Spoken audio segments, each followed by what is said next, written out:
एक बार फिर से मरियम नवाज साहिबा जो है इदारों को मुखातिब करना, बयान देना शुरू कर दिया उन्होंने। और आपको पता है उनका फेवरेट काम है शायद ये, वो बयान अभी दे रही हैं और क्या कह रही हैं कि जी मैं अदलिया से गुजारिश करती हूँ कि इमरान खान की इंतशारी सियासत का हिस्सा ना बने। मोहतरमा के हाल पे तो सिर्फ कहते हैं ना कि इनसे हमदर्दी की जा सकती है, क्योंकि वालिदैन के जो है वो जाली रिपोर्टें दिखा के मुल्क से भाग चुके हैं।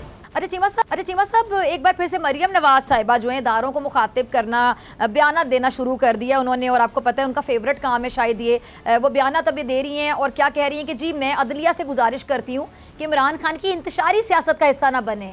तो क्या कहेंगे, नवाज लीग अपनी मर्जी के फैसले चाहती है, क्यों ऐसे बयान दिए जा रहे हैं? और ये समझ नहीं आती है कि किस बिना पर मरियम इस तरह के बयान देती हैं। मरियम कौन है जो इस तरह के बयान आए दिन देने चली आ जाती हैं?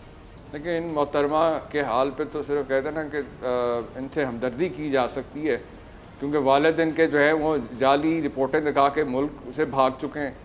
और जो रही सही थोड़ी बहुत सियासत इनकी जमात की बची थी, वो इनके चचा और इनके जो कज़न साहब हैं, वो एक अब्बा वज़ीर आज़म बन गया, बेटे ने जो है वज़ीर आला पंजाब के दफ्तर पर कब्ज़ा किया हुआ है। तो ये अब इस किस्म के अगर पागलपन के और इस किस्म के अहमकाना किस्म के बयान ही दे सकती हैं, और तो ये कुछ नहीं कर सकती। अच्छा, ये जो मीडिया मैनेजमेंट के हवाले से भी इनकी एक ऑडियो लीक हुई जिसमें बाकायदा अहकामात जारी किए जा रहे हैं, अगर ये हो जाए, नहीं होगा तो प्राइम मिनिस्टर से बात की जाएगी। इस पर भी मैं आपका कमेंट चाहूँगी। अब जहन में आता है सवाल कि मरियम कौन होती है मीडिया को मैनेज करने वाली? अगर इतना शौक इनको मीडिया को मैनेज करने का, तो ये फिर मीडिया मैनेजमेंट की कोई जॉब कर लें, कोई स्टूडेंट्स इनसे मुस्तफ़ीद हो जाए जो इनकी सोच रखते हों। डॉक्टर साहब, ये मीडिया मैनेजमेंट तो खैर जो ये करती हैं उसका मीडिया मैनेजमेंट के साथ कोई ताल्लुक़ नहीं है। वो सिर्फ प्रोपेगेंडा है इदारों के ख़िलाफ़, अपने मुखालफिन के ख़िलाफ़। ये आपके सामने जिस तरह से ये एक मौजूद जज के बारे में जिस तरह की गुफ्तगू ये पहले करती नहीं, इनके अब्बा जान जो हैं जिस तरह से जो है फ़ौज के बारे में, दूसरे कौमी इदारों के बारे में जो कुछ करते रहे, तो ये तो इनकी तारीख़ का हिस्सा है। आपके सामने पहले भी जब मियां नवाज शरीफ जब प्राइम मिनिस्टर थे, जब पिछले दौरे हुकूमत है इनका, बाकायदा प्राइम मिनिस्टर हाउस के अंदर एक प्रोपेगेंडा सेल था। और इनकी जो उस वक्त जब डॉन लीग्स भी सामने आई, तो उस वक्त सामने चीज़ें आई थी, रिपोर्ट्स आई थी कि जो नून लीग का प्रोपेगेंडा सेल और रॉ का जो प्रोपेगेंडा सेल है, इनके आपस में काफ़ी जो है इनका गठजोड़ है इनका। क्योंकि इनका मकसद जो है वो सिर्फ और सिर्फ ये होता है कि कौमी इदारों को ब्लैकमेल किया जाए, लोगों पे तोहमत और इल्ज़ामात लगाए जाएँ, उनको बदनाम किया जाए और उनको मजबूर और किसी तरीके से जो है इनको जो इनके जो चोरी और करप्शन के जो केसेस हैं उसमें इनको किसी तरीके से रिलीफ मिल जाए। आपके सामने 3.5 साल ये लोग NRO के लिए इन्होंने नाक रगड़ी, माथा रगड़ा, क्या कुछ नहीं इन्होंने किया जाके। लेकिन आज उसके बाद आपके सामने कि जो 3.5 साल जब NRO नहीं मिला, तो ये बैरूनी साजिश के सहूलतकार बन के इक़्तिदार पे जो है आइन और कानून शिकनी करके इक़्तिदार पे काबिज तो हो गए। और अब सिर्फ और सिर्फ फोकस पिछले डेढ़ महीने से जब से ही आए सवाए इसके कि NRO की तैयारी हो रही है, जो इनके करप्शन केसेस हैं उसमें किस तरह से जो है रद्दबदल किया जा रहा है। क्योंकि इनके साथ जो इस वक्त बड़ा एक्सपीरियंस जो एक जो शख्स शामिल है इनके साथ ऐसे मामलात के अंदर, उसका नाम आसिफ अली ज़रदारी है, क्योंकि उसने बड़ी सफाई के साथ पिछले अपने दौरे हुकूमत के अंदर सरे महल के तमाम रिकॉर्ड, तमाम सबूत ही गायब कर दिए थे आपके सामने। कि जब कोई इंक्वायरी को ऐसी होने लगती है, या सरकारी जो दफातर हैं उनमें आग लग जाती है, या फिर जो ईमानदार अफसर जो इनकी इंक्वायरियाँ कर रहे होते हैं वो पुरस्कार उनकी मौत हो जाती है। अभी रिसेंटली आपके सामने डॉक्टर रिजवान की मौत हुई। तो ये तो माफिया है। और ये जो माफिया है, और जिस तरह से आप पहले कह रही थी बात के ऑडियो लीक हुई, और ये तो कुछ भी नहीं है। ऑडियो लीक्स आप जाके देखें, अभी भी यूट्यूब पे में अवेलेबल है वो, जो किस तरह से शहबाज शरीफ जो है, मलिक कयूम जो लाहौर हाई कोर्ट के जज थे उस वक्त, उनको किस तरह से डिक्टेट करवा रहे हैं। तो ये तो अब तो टेक्नोलॉजी की तरफ ज़्यादा एडवांस हो गई है, वरना ये तो उस दौर के अंदर बाकायदा अदालतों के जजेस को फ़ोन करे डिक्टेट करवाया करते थे कि मुखालफिन के ख़िलाफ़ क्या फ़ैसले देने और कैसे करने हैं। तो ये तारीख है इन लोगों की। और हम इसलिए बार बार कहते रहे कि ना सिर्फ ये लोग खुद करप्ट हैं, इन्होंने पाकिस्तान के हर इदारे की जो है जड़ों को खोखला किया है। वहाँ पे जो है करप्ट लोगों को इन्होंने हमेशा इनकरेज बिठाया, उनकी हमेशा सरपरस्ती की है, ताकि जब कहीं ये फंसने लगें तो वही लोग जो इनके बिठाए हुए लोग जो इदारों के अंदर बैठे हुए होते हैं वही इनको जो है आके इनको रेस्क्यू करते हैं। फिर वही लोग इनको पता होता है अभी भी आपके सामने मुझे बताएं कि पुरअमन निहत्ते शहरियों के ऊपर इस किस्म का पुलिस के ज़रिए इस तरह से तशद्दुद करना, इस तरह से लाठीचार्ज और इस तरह से शलिंग करवाने का मकसद क्या है? ताकि लोग जो हैं किसी तरीके से रिएक्ट करें, खाना जंगी हो और ये एक तरफ बाय द टाइम इनको एनआरओ मिल गया हो और फिर साथ सोने पे सुहागा अब ये, उसके बाद फिर ये सियासी शहीद भी बन जाएं और फिर जहाज़ पे बैठे हैं और जिस तरह पहले बड़े भाईजान भागे हुए यहाँ से, ये प्यो पुत्र ये भी यहाँ से भागने के चक्कर में। इसी तरीके से मैं बार आपके सामने पिछले 1.5 महीने से ख़ास तौर पे ये मरकज़ में और ख़ास तौर पे पंजाब के अंदर जो जिस दीदा दलेरी के साथ PMLN की क़यादत और बाकी जो PDM के बाकी जमातें जो अपने आप को सियासी जमातें कहती हैं, वो उनका किरदार आपके सामने है कि किस तरह से इन्होंने एक बैरूनी साजिश का हिस्सा बनते हुए सिर्फ़ और सिर्फ इक़्तिदार पे कब्ज़ा करने के लिए इन्होंने एक जमहूरी हुकूमत को किस तरह से ख़त्म करवाया। और अब जब से ये इक़्तिदार में आए हैं इनके आपके सामने इनके पास कोई मुआशी पॉलिसी नहीं है। ये जो कहते थे कि हम महंगाई महंगाई तो हम रोक ही नहीं सकते। हालांकि अच्छा चीमा साहब ये देखें, आपने मुआशी पॉलिसी की बात की, मैं मईशत पे बात करना चाह रही थी। अच्छा चले मैं करती हूँ बात। मुझे मईशत के हवाले से पूछना था कि मईशत के हवाले से बड़ी बातें की जाती थी, महंगाई के हवाले से बात की जाती थी, महंगाई को इशू बनाकर ये इमरान खान सबको घर भेजना चाहते थे, बड़ी जल्दी थी इनको कि बेचारी अवाम महंगाई में पिस गई। अब कहते थी खजाना खाली करके चले गए हैं, जहर खाने के लिए पैसे नहीं है। तो समझ नहीं आती है कि इनकी बातों में और इनके जो अमली इक़दाम उनमें बाकायदा तजाद नजर आता है। एक तरफ आपके पास जहर खाने के लिए पैसे नहीं है, दूसरी जानिब तुर्की जाने के इश्तिहार दिए जा रहे हैं अखबार में, ऐसे इश्तिहार अखबार में दिए जा रहे हैं जिस तरह किसी फिल्म की पब्लिसिटी की जा रही है।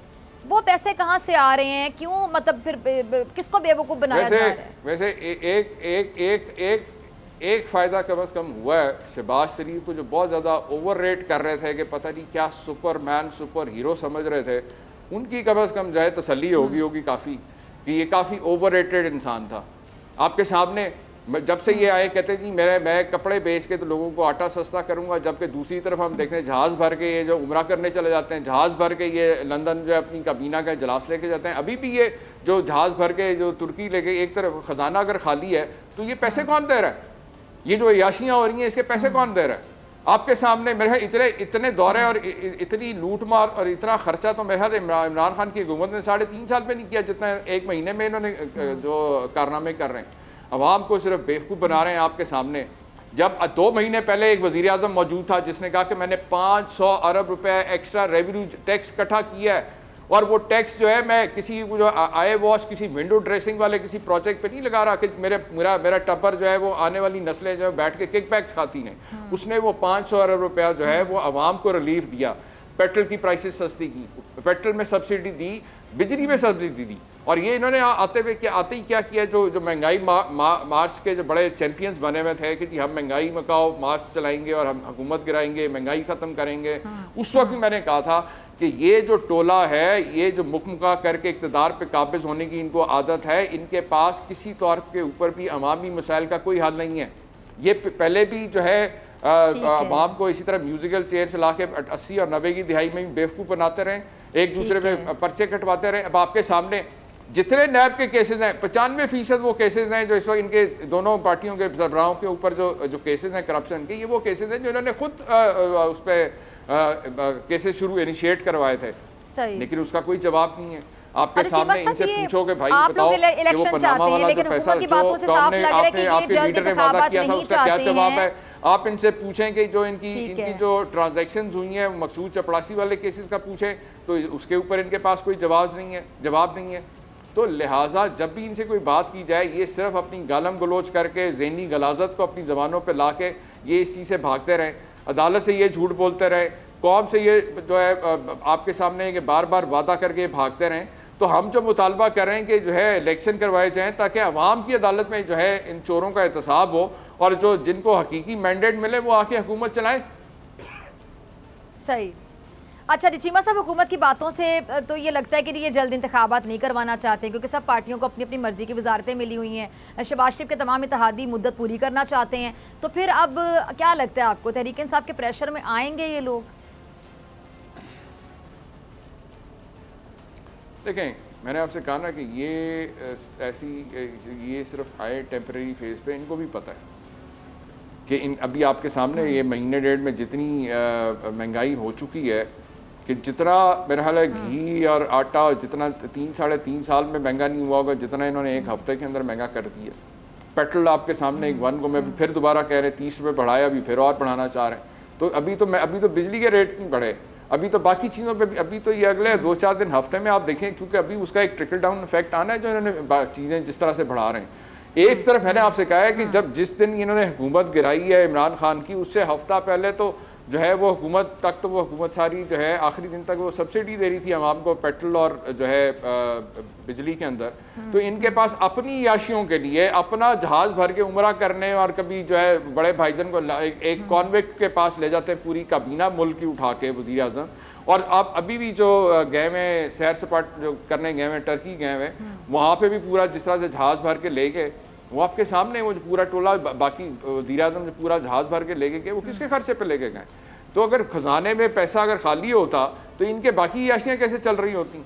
इनकी याशियों के लिए पैसा है, लेकिन आपके साथ इसी तरीके से ये अभी जितने बाकी जो मामला हो रहे हैं, पिछले 3-3.5 साल पाकिस्तान का जो एंड में आखिरी जो पॉलिसीज थी, ये हालात हो गए थे कि पाकिस्तान का किसान इतना खुशहाल हो गया था कि एक्स्ट्रा जो है पैसा इनकम जनरेट हो गई थी उसकी। उसके बाद जो आपकी एग्रीकल्चर ग्रोथ जो है वो अच्छी खासी काफ़ी बेहतर होती जा रही थी। लेकिन आज आप मार्केट में चेक करें, आज जो है 800 से 1000 रुपये ब्लैक पे जो है यूरिया की खाद बिक रही है, इसलिए क्योंकि इन्होंने जो है जो यूरिया के प्लांट से उनकी बिजली बंद करके जो है और जगह पे डाइवर्ट की है, गैस जो उनको नहीं दे रहे दूसरे प्लांट्स पे ये दे रहे, क्योंकि जो इनके जहाँ पे अभी इस वक्त इनका पूरा टारगेट ये है कि जितने दिन भी ये रहें, मज़ीद जितना ये हाथ मार सकते हैं वो मार लें, और बाकी जो इनके केसेस हैं वहाँ जो फंदा इनके गलों में जो नैब का फंसा हुआ था उसको निकालने के लिए इनकी कोशिश होगी। और जैसे ही वो हो गया, इनकी पहली फुर्सत में इनकी कोशिश होगी कि ये सियासी शहीद बने और यहाँ से फुटने की करें। सब्सक्राइब करें और बेल दबाएं ताकि कोई खबर रह न जाए।